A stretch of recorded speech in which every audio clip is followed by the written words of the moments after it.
Hello friends, మన Bengaluru మార్తహల్లి Ashwath Nagar 7th cross లో కొత్తగా మండి అయితే పెట్టారండోయ్. పిస్తా దర్బార్ మండి, ఒకటి కొంటే ఒకటి ఫ్రీ. మంచిగా ఫ్రెండ్స్, కపుల్స్, ఫ్యామిలీ మెంబర్స్ కూర్చొని తినడానికి ప్రైవసీ సీటింగ్ కూడా ఉంది. మీ ఫ్రెండ్స్ అంతా కలిసి 10 మంది వెళ్ళినా సరే మీరు ఇక్కడ కూర్చొని తినొచ్చు. మెయిన్ మ్యాటర్ ఏంటంటే ఈ పిస్తా దర్బార్ మండిలో బై 1 get 1 ఆఫర్ అయితే నడుస్తుంది.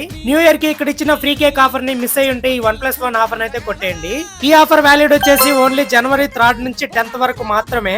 మార్తహల్లిలో ఉండే ఫుడ్ లవర్స్ అంతా ఈ పిస్తా దర్బార్ మండిని ఒకసారి అయితే విజిట్ చేయండి. చికెన్ మండి, మటన్ మండితో పాటు చాలా రకాల ఓజీ బిర్యానీస్ కూడా మీకు ఇక్కడైతే దొరుకుతాయి. అశ్వత్ నగర్ లో ఉండే వాళ్ళు ఇప్పుడు మండి తినాలంటే ఎక్కడికో వెళ్ళని అవసరం లేదు, మన 7th క్రాస్ కి వస్తే సరిపోతుంది. మరి టేస్ట్ విషయానికి వస్తే ఇక్కడైతే నేను చికెన్ మండి అయితే తిన్నాను. అబ్బా, పీస్ అయితే చాలా సాఫ్ట్ గా కుక్ అయింది, నోట్లో పెట్టుకోగానే కరిగిపోతుంది. టేస్ట్ అయితే సరిగ్గా ఉంది. ఎగ్జాక్ట్ లొకేషన్ చెప్తా చూడండి. ఆంజనేయ స్వామి టెంపుల్ ఉంది కదా, దానికి ఆపోజిట్ 7th క్రాస్ రోడ్ లో మెయిన్ రోడ్ పక్కనే ఉంటుంది. వీడియోని సేవ్ చేసుకోండి, ఆఫర్ మిస్ అయిపోతారు.